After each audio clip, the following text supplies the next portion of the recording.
Salut les Frenchies et bienvenue dans cette nouvelle vidéo. Aujourd'hui c'est particulier, nous avons un champion. Mais avant d'en parler, on va accueillir Simon. Salut Simon. Salut Tedesco, c'est un plaisir de te retrouver aujourd'hui. Eh oui, quel plaisir, ça y est, enfin un plaisir mélangé d'une pointe de nostalgie. Nous avons un champion NBA et nous avons plus de NBA jusqu'en 2021 normalement, donc c'est compliqué. Mais les finales sont finies, les Lakers sont champions. Simon, qu'est-ce que t'en as pensé? Bah, je crois que c'était quand même une belle finale. Au final, on en a parlé au début.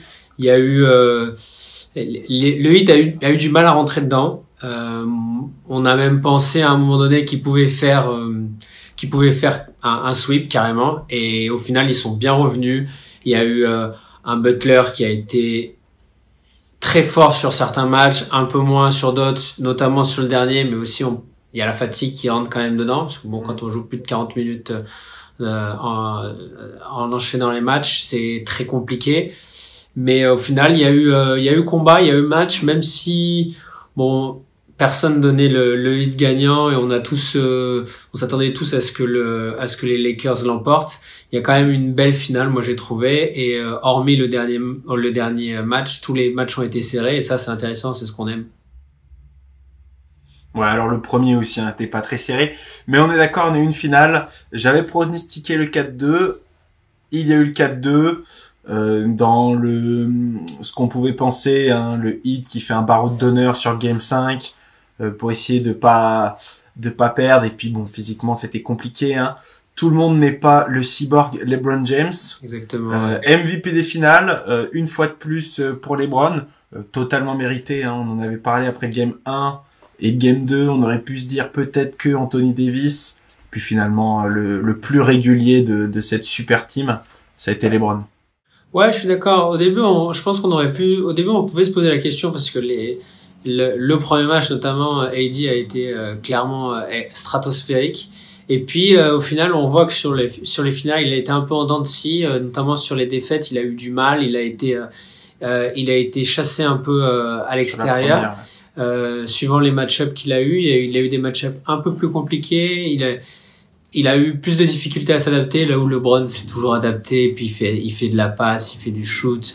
En fin de match, il se délie, il rentre des 3 points du milieu de terrain, donc forcément. Et puis pour la legacy, pour l'année de Kobe, c'était quand même c'était écrit qu'il soit MVP des finales, quoi. Ah, l'histoire est belle, hein, l'histoire est belle. Il y a eu beaucoup de storytelling là-dessus. C'était même un peu fatigant parfois. Ouais. Tout ce storytelling, mais c'est quand même beau. Au final, les Lakers sont champions. C'est le seul gros qui a fait ce qu'on attendait de lui. Hein, les Clippers n'ont pas réussi, les Bucks n'ont pas réussi. Ils ont choke. Et il y a que les Lakers qui ont montré oui, on est favori et en plus on va le prouver sur le terrain qu'on n'est pas favori pour rien. Donc il y a eu ce gros duo Anthony Davis, LeBron James comme on a dit. Il y a aussi eu des bons role players, un Rajon Rondo qui a été très fort et qui vraiment je trouve fait la différence. Je pense que ça aurait été beaucoup plus serré s'il y avait eu que les deux et à côté ça avait un peu de choke. Là je trouve que tout le monde s'est vraiment mis dans le mood et ça c'est aussi un chapeau à LeBron et à Anthony Davis sûrement qui en tant que leader de vestiaire ont réussi à emmener les gens. Ouais, clairement, il y a plein de role players qui, en tout cas, sur les finales, qui ont bien montré. Je pense à Caruso qui a été important, qui a starté, qui a été important dans le game, qui a bien distribué. De toute façon, on le connaît, il est très fort dans la passe et dans le jeu collectif.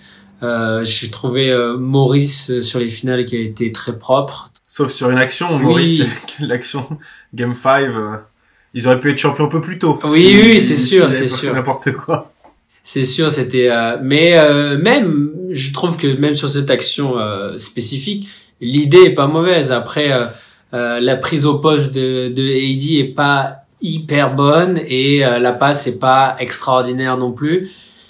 Effectivement, il aurait pu ressortir, mais puisque on se précipite. T'avais Danny Green, LeBron qui était tout seul. Oui, alors à côté de lui. LeBron, oui, surtout Danny Green. Danny Green, bon, il est un peu transparent sur les finales, donc est-ce qu'il aurait mis, il avait déjà loupé le premier, est-ce qu'il aurait mis le deuxième? Mais bon, tout ça pour dire que le supporting cast a fait le travail et que c'est un beau champion, un champion particulier, ça c'est une certitude avec cette bulle, mais c'est un beau champion. Et rendons hommage à Miami, qui est quand même l'équipe qui a fait le plus vibrer les fans, je pense, pendant ces playoffs. Ouais, c'est pour ça, je pense que quand on dit, par exemple, je pense que les Clippers sont clairement de choc, mais par exemple, tu vois, les Celtics, je pense pas on peut pas dire qu'ils ont de choc, je pense qu'ils sont juste tombés sur une équipe du Heat qui était très bien organisée, avec un Spoelstra au top, et un Butler en mission avec plein de role players, et je pense juste qu'ils sont tombés sur une équipe qui était prête, qui était armée pour je pense bien armée pour cette bulle, avec les spécificités de la bulle, et je pense que c'est juste le Heat qui était plus fort et qui ont sûrement de belles années devant eux, quoi. Écoute, j'espère qu'ils ont de belles années devant eux. On verra bien, hein. Là, on va vers une nouvelle saison, il y a des contrats à regarder, des trades peut-être à faire. Ouais. On a vu d'ailleurs Rajon Rondo qui va tester le marché. Est-ce que ces finales vont lui permettre d'avoir un dernier gros contrat? On verra ça. Mais oui, moi le Heat j'ai beaucoup aimé, même si Bam Adebayo a eu du mal sur ces finales, mais bon, il était un peu blessé. Dragic est revenu sur le dernier match en Warrior. Enfin voilà, moi ça m'a vraiment été ma darling de ces playoffs, on va dire. Mais ça va pas au bout, mais c'est déjà beau, c'est encourageant, et je pense qu'on les reverra à ce niveau. Ouais, c'est sûr. Ouais. Bon, et au niveau de cette bulle, alors, maintenant qu'on a du recul, cette bulle, ces playoffs, qu'est-ce que tu en as pensé? Bah, au final, moi, j'ai regardé un peu les vidéos. Vous pouvez voir la vidéo en juillet où on a parlé un peu de la bulle, des craintes qu'on avait. Au final, ça s'est super bien passé. Il y a eu aucun cas dans la bulle. Il y a pas eu on n'a pas entendu trop de débordements de joueurs qui ont fait les fous. Même des gars comme J.R. Smith sont restés calmes jusqu'à la fin, jusqu'au gong final. Donc au final, je pense que c'est clairement une réussite pour la NBA. Il y a eu ces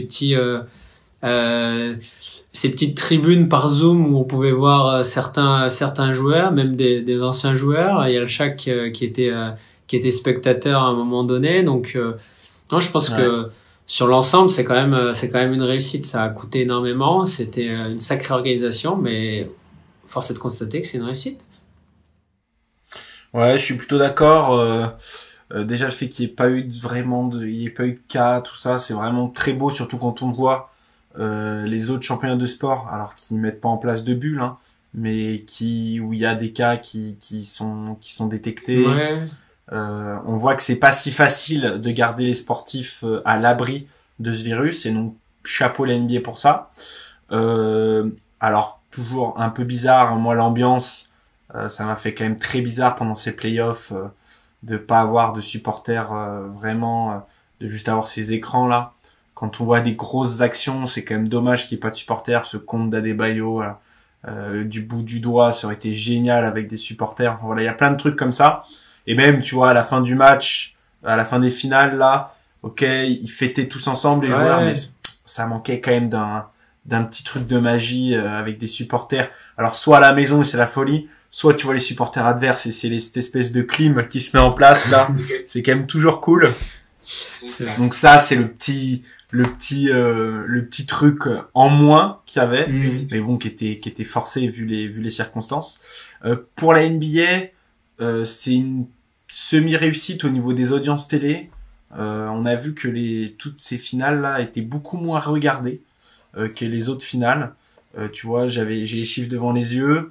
Le troisième match a attiré 4,4 millions de téléspectateurs pardon. Le cinquième 5,3, après 5,7 millions. C'est des petits chiffres par rapport aux autres années. Alors dû, je pense, à la période qui est peut-être pas la même, mais voilà. Donc faut voir aussi au niveau financier si la NBA s'en est sorti.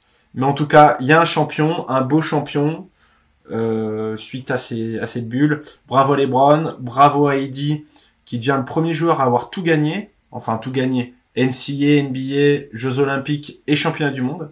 Ah ouais, ok, ouais. Donc voilà, ouais. Il est tout seul pour l'instant, en attendant que Melo, je déconne, Melo gagne la NBA. Mais pourquoi pas. Donc voilà, c'est quand même une belle réussite, je trouve. N'hésitez pas à nous dire ce que vous avez pensé de la finale en commentaire. Continuez à nous suivre sur les comptes Twitter et sur le compte YouTube. Nous on revient bientôt pour une vidéo dédiée sur la draft et sur les Frenchies. Donc on a 4 Frenchies qui sont inscrits à la draft. On va pouvoir un peu analyser où est-ce qu'ils peuvent atterrir, dans quelle équipe, à quel classement, et pouvoir analyser comment ils peuvent s'intégrer dans les équipes où on aimerait les voir particulièrement. Et en attendant, restez clutch. Salut les Frenchies.